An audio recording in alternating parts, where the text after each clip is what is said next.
নমস্কার, এসপিইএন চ্যানেলে আপনাদের কাছে স্বাগত। আগামী শুক্রবার মুম্বাই সিটি এফসি এবং মোহনবাগানের গুরুত্বপূর্ণ ম্যাচ। মোহনবাগান এই মুহূর্তে 5 ম্যাচে 13 পয়েন্ট পেয়েছে। 5 ম্যাচে 12 পয়েন্ট পেয়ে জামশেদপুর রয়েছে 2 নম্বরে এবং তারপরেই রয়েছে কিন্তু Mumbai city FC. Mumbai city FC ম্যাচের আগে মোহনবাগানকে অনেকটাই চ্যালেঞ্জ ছুড়ে দিলেন জনি কাউকো 2021-22 মরশুমে দারুণ সার্ভিস দিয়েছিলেন মোহনবাগানকে। পরবর্তী মরশুমেও তিনি দারুণ সার্ভিস দেন, কিন্তু মাঝপথে চোট হয়ে যায়।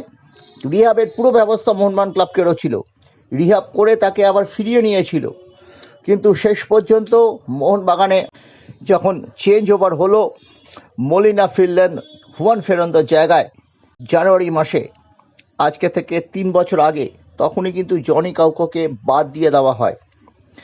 জনি কাউকোকে ছেঁটে ফেলা হয়েছিল সেই সময়, এই ব্যাপারটা তার মনে আছে এবং তিনি বলেছেন এটা ফুটবল হয়েই থাকে।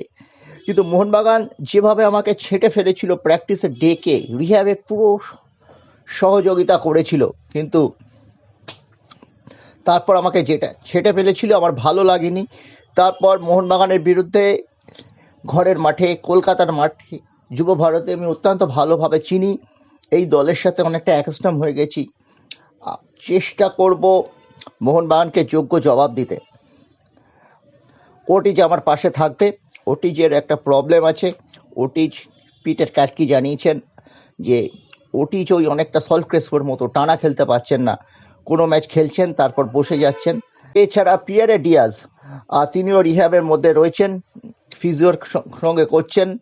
আজকে থেকে মূল দলের সাথে প্র্যাকটিস করবেন। আগামীকাল বোঝা যাবে কিনা পিয়ারে ডিয়াজ খেলবেন কিনা। একজন যোগ্য স্ট্রাইকারের অভাব মোহামেডান স্পোর্টিং মাঠে নিশ্চয়ই অনুভূত করেছেন Mumbai city FC team management. যদিও ছানতে আছেন, অত্যন্ত ছটফটে, তিনি ভেতর থেকে ঢুকে স্ট্রাইকারেরই ভূমিকা নিচ্ছেন। বিক্রম প্রতাপ সিংও রয়েছেন তাকে যোগ্য সঙ্গত করার জন্য। মুম্বাই সিটি এফসি কিন্তু বেশ ভালো টিম। মাঝ মাঠে তাদের যে হাইট, অত্যন্ত বড় চেহারার প্লেয়ার আছেন, ওই জনি কাউকো, ওটিসের মতো আপুইয়া এবং অনিরুদ্ধ থাপা, দুজন ইন্ডিয়ান ছেলে। লিস্টন এবং মনবীর যদি নামেন, মোহনবাগানের অ্যাভারেজ হাইটটা কিন্তু অনেকটাই মাঝ মাঠে কমে যাবে। রবসন ফিট হওয়ার চেষ্টা করছেন, এই ম্যাচে রবসনকে ফিরিয়ে আনতে চান কোচ। রবসন যদি না নামেন তবে শক্তপক্ত চেহারা কামিংসকে দিয়ে উচিত।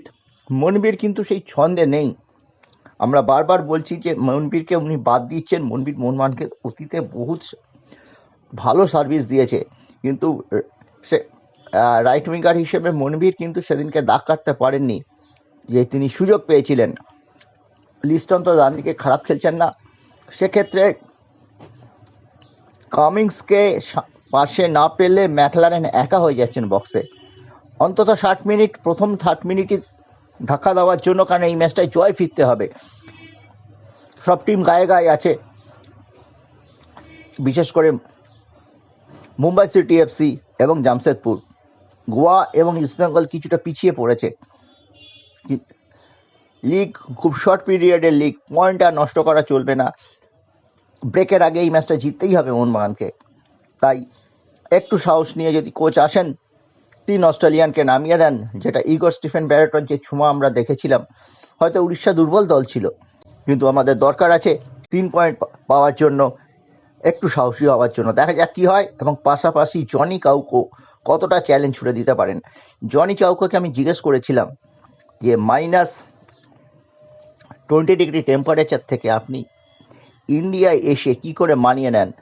জনি তার রহস্য ভেদ করলেন। জনি জানালেন, আমি একটা শর্টস পরে সকাল 10টা থেকে বিকেল 4টে পর্যন্ত রোদে থাকি, একটু অ্যাকাস্টম হওয়ার জন্য, এই পরিবেশের সঙ্গে মানিয়ে নিতে।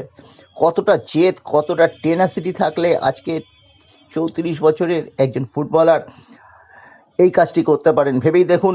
জনি কিন্তু ভেতরে ভেতরে ফুঁসছেন মোহনবাগানকে যোগ্য জবাব দিতে।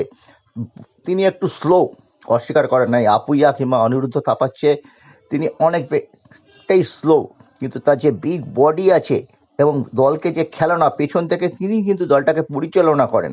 স্টপারদের কাছ থেকে বল নিয়ে যে অসাধারণ ডিস্ট্রিবিউশন, সেটা কিন্তু ভাঙতেই হবে মোহনবাগানকে।